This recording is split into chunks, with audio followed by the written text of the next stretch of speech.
கர்த்தருடைய பரிசுத்த நாமம் மகிமைப்படுவதாக. கர்த்தர் நல்லவர். இந்த 5வது மாதத்தை தேவன் நமக்கு காண செய்திருக்கிறார். ஆமென், அல்லேலூயா.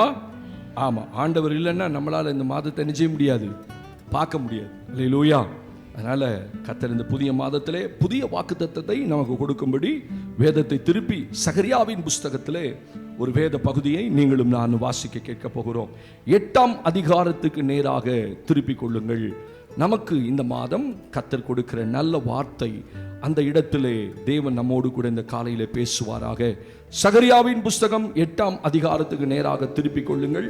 அதிலே ஸ்தோத்திரம் 3வது வசனத்தை நாம் வாசிக்க கேட்க போகிறோம். நான் சீயோனிடத்தில் திரும்பி எருசலேமின் நடுவிலே வாசம் பண்ணுவேன். எருசலேமின் நடுவிலே வாசம் பண்ணுவேன். எருசலேம் சத்திய நகரம் என்றும் சேனைகளுடைய கர்த்தரின் பர்வதம் பரிசுத்த பர்வதம் என்றும் அழைக்கப்படும் என்று கர்த்தர் சொல்லுகிறார். ஒரு ஆமென் சத்தமா சொல்லுங்க பாப்போம். அல்லேலூயா. நான் சீயோனிடத்தில் திரும்பி எருசலேமின் நடுவிலே வாசம் பண்ணுவேன். ஆண்டவர் இந்த மாத வாக்கு கொடுக்கிறார். நான் எருசலேம் நடுவிலே வாசம் பண்ணுவேன்.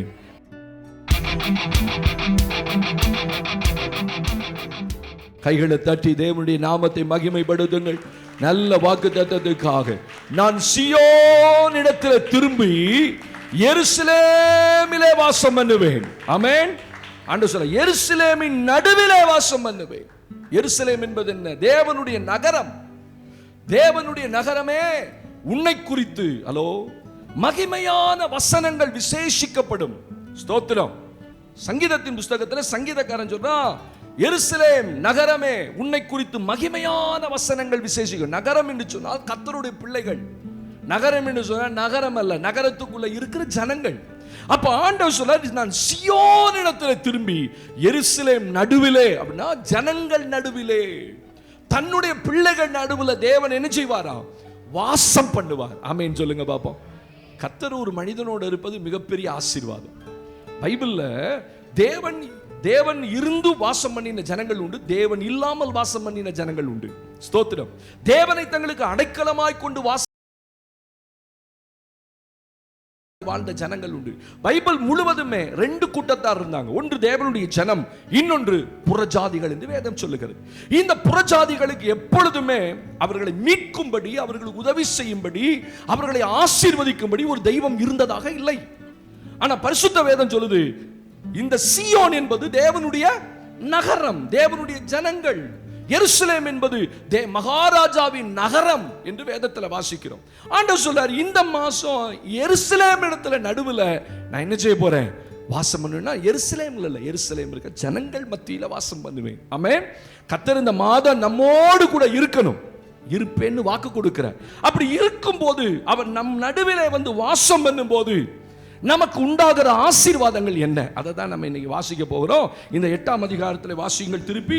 ஆண்டவருக்கு மகிமை உண்டாகட்டும். ஹல்லேலூயா, ஹல்லேலூயா. 2ஆம் வசனத்தை நாம் வாசிக்க கேட்க போகிறோம். நான் சீயோனுக்காக கடும் வைராக்கியம் கொண்டேன். நான் சீயோனுக்கு ஏன் கர்த்தர் திரும்புவேன், நடுவுல வாசம் பண்ணுவேன்? உனக்காக நான் வைராக்கியம் கொண்டேன்.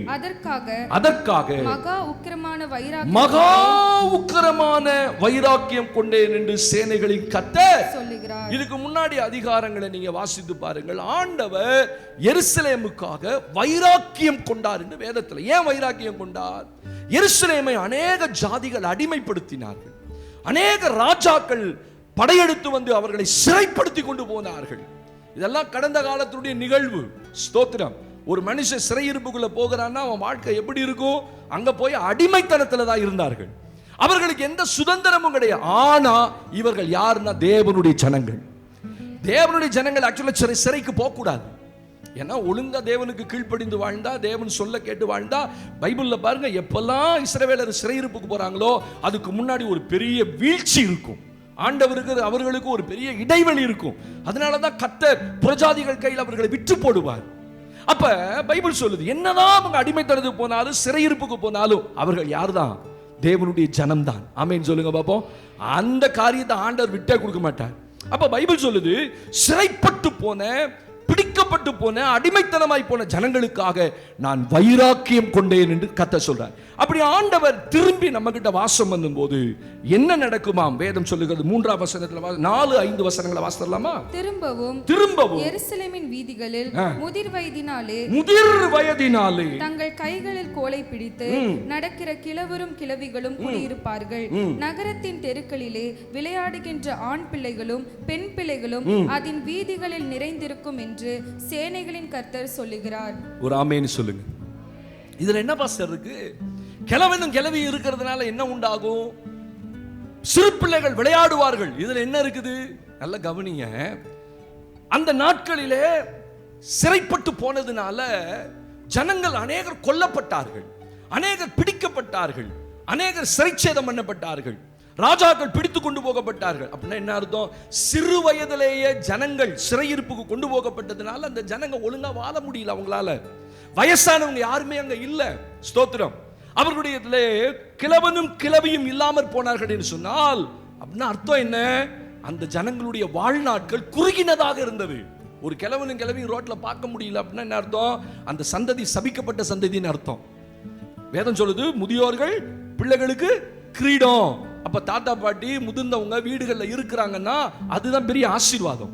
ஆனா எருசலேமுக்குள்ள கிழவனும் இல்ல கிழவியும் இல்ல, சின்ன பிள்ளைங்க விளையாடுறதுக்கு ரோட்ல ஆளே இல்லை. அப்படின்னா மகிமை இல்லை என்று அர்த்தம். மகிமை போயிற்று. தேவனுடைய மகிமையும் தேவனுடைய ஒத்தாசை இல்லைன்னா நம்ம குடும்பத்துல அதிகமான வாழ்நாட்கள் வாழ்றவங்க இருக்க மாட்டாங்க. ஆமென் சொல்லுங்க. பாதி வயதுல போயிட்டே இருப்பாங்க. அப்ப நல்ல வயதா விருத்தாப்பிய வயது வரைக்கும் நம்ம குடும்பத்துல ஆட்கள் இருக்குன்னா என்ன அர்த்தம்? தேவனுடைய மகிமை நம்ம குடும்பத்துல இருக்குன்னு அர்த்தம். அப்ப எருசலேம்ல கிழவனும் இல்ல கிழவியும் இல்ல, சிறு பிள்ளைகள் இல்ல, யாரு வீதிகளில் விளையாடலன்னா அந்த ஊர்ல தேவனுடைய மகிமை இல்லைன்னு அர்த்தம். அப்ப ஆண்டவர் சொல்ல, நான் திருப்பி எருசலேமுக்கு வருவேன், எருசலேமின் நடுவில் வந்து வாசம் பண்ணுவேன். அந்த எருசலேமில் கிழவனும் கிழவியும் குடியிருப்பாங்க, சிறு பிள்ளைகளும் வாலிபர்களும் விளையாடி கொண்டிருப்பாங்கன்னா I will bring the glory back to Jerusalem. ஒரு ஆமென் சொல்லுங்க பாப்போம்.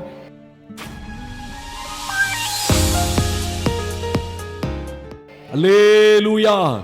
இழந்து போன மகிமை அந்த எருசலேமுக்குள்ள மறுபடியும் வரும். உங்க வாழ்க்கையில ஆண்டவர் திரும்ப வந்துட்டாருன்னா என்ன வந்துரும்? உங்க வாழ்க்கையில இழந்ததெல்லாம் திரும்பி வரும்னு அர்த்தம். அல்லேலூயா. மகிமை ஒண்ணு வந்துட்டா போதும். ஸ்தோத்திரம். மோசே சொல்றான், நீங்க எங்களோட வரலன்னா நான் என்ன செய்ய மாட்டேன், போக மாட்டேன். என் ஜர்னில நான் போக முடியாது. I can't go forward. என்னால மட்டும் தனியா அந்த ஊர்ல புறப்பட்டு இந்த 30 லட்சம் ஜனங்களை கூட்டிக் கொண்டு போக முடியாது. நீர் என்னோடு கூட இருக்கணும். அப்ப மகிமை, தேவனுடைய மகிமை மறுபடியும் வந்தா என்ன உண்டாகும்? இழந்தது எல்லாம் கர்த்தர் திரும்ப கொண்டு வருவார். அல்லேலூயா. இந்த மாதம் தேவன் திரும்ப எருசலேமுக்கு வந்து வாசம் பண்ணுவார். நீங்கள் இழந்து போனதை எல்லாம் கர்த்தர் திரும்ப கொண்டு வருவார். இரண்டாவது வாசிக்கிறோம். ஹல்லேலூயா, ஹல்லேலூயா. தேவனுக்கு மகிமை உண்டா. 7-8 வசனங்களை வாசிக்கலாமா? இதோ கிழக்கு தேசத்திலும் தெற்கு தேசத்திலும் இருந்து என் ஜனங்களை நான் ரட்சித்து அவர்களை அழைத்து கொண்டு வருவேன். அவர்கள் எருசலேமின் நடுவிலே குடியிருப்பார்கள். அவர்கள் எனக்கு உண்மையும் நீதியுமான ஜனமாய் இருப்பார்கள் என்று அவனுக்கு தேவனாய் இருப்பேன் என்று சேனைகளின் கர்த்தர் சொல்லுகிறார். ஒரு ஆமென் சொல்லுங்க பாப்போம். அல்லேலூயா. வேதம் சொல்லுது இந்த 7ஆம் வசனத்துல கிழக்கு தேசத்திலிருந்தும் தெற்கு தெற்கு என் ஜனங்களை ரட்சித்து அவர்களை அழைத்து கொண்டு வந்து எருசலேமின் நடுவில் குடியிருக்க பண்ணுவேன். ஆண்டவர் சொல்றாரு, அவர்கள் எனக்கு உண்மையும் நீதிமான், நான் அவர்களுக்கு தேவனா இருப்பேன். அப்படின்னா என்ன அர்த்தம்? இந்த ஜனங்கள் சிறைப்பட்டு போன தேசத்துல உட்கார்ந்து நாங்க மறுபடியும் எருசலேமுக்கு போகணும்னு விரும்புனாங்க.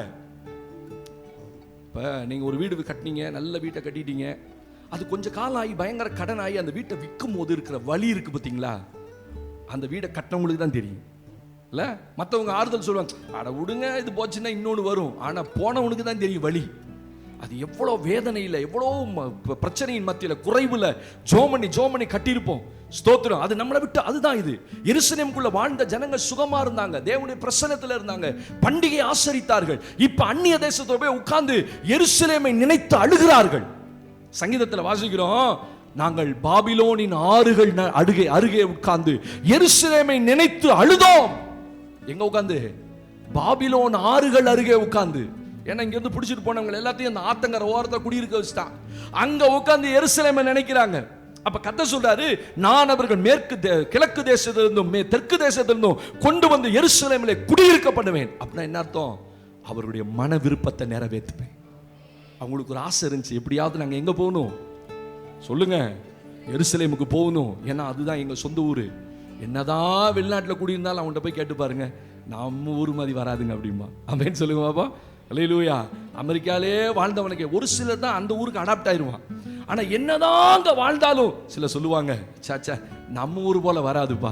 சொந்த பந்தங்களோட சொந்தமே இல்லாத தேசத்தில் உட்காந்துக்கிட்டு என்ன பிரயோஜனம்? கோடி கோடியாக பணம் இருக்கும், ஆனால் பகிர்ந்து கொள்ள ஆள் இல்லையே. நீங்கள் அங்கே 100 பவுன் போட்டு வெளியில் போனாலும் பார்க்குற ஆள் இல்லை. இங்கே 1 பவுன் போட்டு நீங்கள் வெளியே போனீங்கன்னா உங்களை பார்க்க சொந்தக்காரன் இருக்கான். அல்லையோ சொல்லுங்க அப்போ. ஆமாம், இப்போ ஒரு 10 பவுன் வாங்கிட்டீங்கன்னு வச்சுக்கோங்க, 10 பவுனை போட்டு சொந்தக்காரன் மத்தியில் நீங்கள் போனால் எவ்வளோ சந்தோஷம். அதே 100 பவுனை போட்டு நீங்கள் அமெரிக்கா தெருவில் நடந்தால் ஒரு வயலும் உங்களை கண்டுக்க மாட்டேன். அப்போ அவனுக்கு ஒரு விருப்பம் என்ன? என் சொந்த ஊருக்கு போகணும். இந்த ஜனங்கள் பாபிலோன்ல உட்காந்து அழுகுறாங்க, நாங்கள் எங்கே போகணும்? எருசலேமுக்கு போகணும்.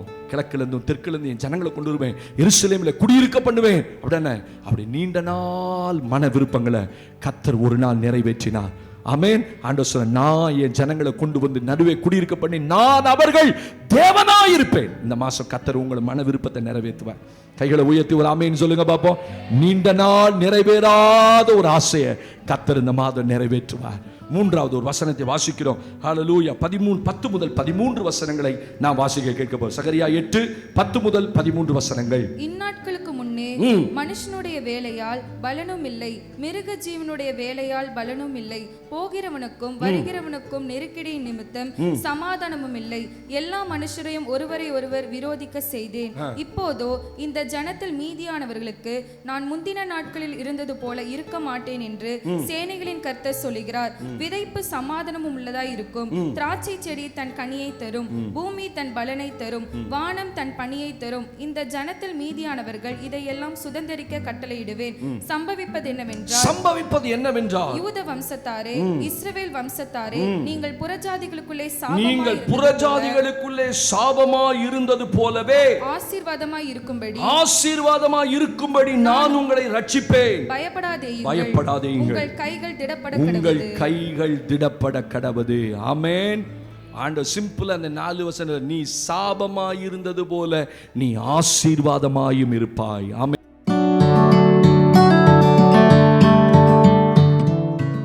சொல்லுங்க பாப்போம். அல்லேலூயா. சில நேரத்தில் இஸ்ரவேல் ஜனங்களை கர்த்தர் சொல்றாரு 12ஆம் வசனத்தில், இந்நாட்கள் 10ஆம் வசனம், இந்நாட்களுக்கு முன்னே மனுஷனுடைய வேலையால் பலனும் இல்லை, மிருக ஜீவனுடைய வேலையால் பலனும் இல்லை, போகிறவனுக்கு வருகிறவனுக்கும் நெருக்கடியின் நிமித்தம் சமாதானம் இல்லை, எல்லா மனுஷரை ஒருவருக்கு ஒரு விரோதிக்க செய்தேன். நம்ம செஞ்ச அந்த வேலைக்கேற்ற பலன் வரல, ஜெபித்ததுக்கேற்ற பலன் வரல. ஆமென். கர்த்தருடைய சமூகத்தில் பிரயாசப்பட்டதுக்கேற்ற பலன் வரல. சொல்றாரு, இப்போதோ, இதுவரைக்கும் அப்படி இருந்துச்சு. ஆமென் சொல்லுங்க.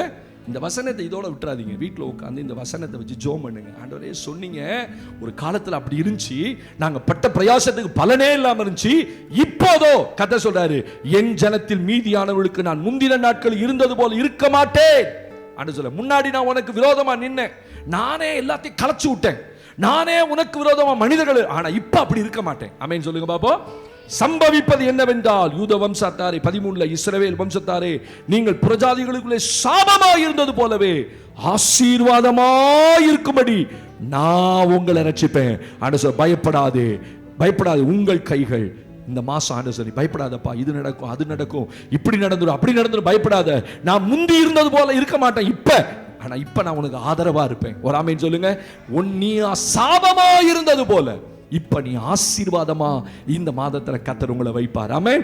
4வது வசனத்தை வாசித்து முடிக்கலாம். ஹல்லேலூயா. 14, 15 வசனங்களை வாசித்து கடந்து போகலாம். சேனைகளின் கர்த்தர் சொல்லுகிறது என்னவென்றால், உங்கள் பிதாக்கள் எனக்கு கோபம் ஊட்டினது போல போது நான் உங்களை தண்டிக்க நினைத்து மனம் மாறாமல் இருந்தது போல இந்நாட்களில் எருசலேமுக்கும் யூதாவுக்கும் நன்மை செய்யும்படி திரும்ப நினைத்தேன். கைகளை உயர்த்தி ஒரு ஆமென் சொல்லுங்க.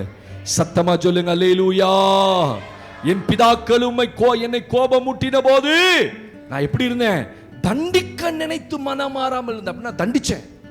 ஆனா இப்போதோ என்ன செய்ய போறேன்? எருசலேமுக்கு யூதாவுக்கு நன்மை செய்யும்படி திரும்ப நினைச்சேன்.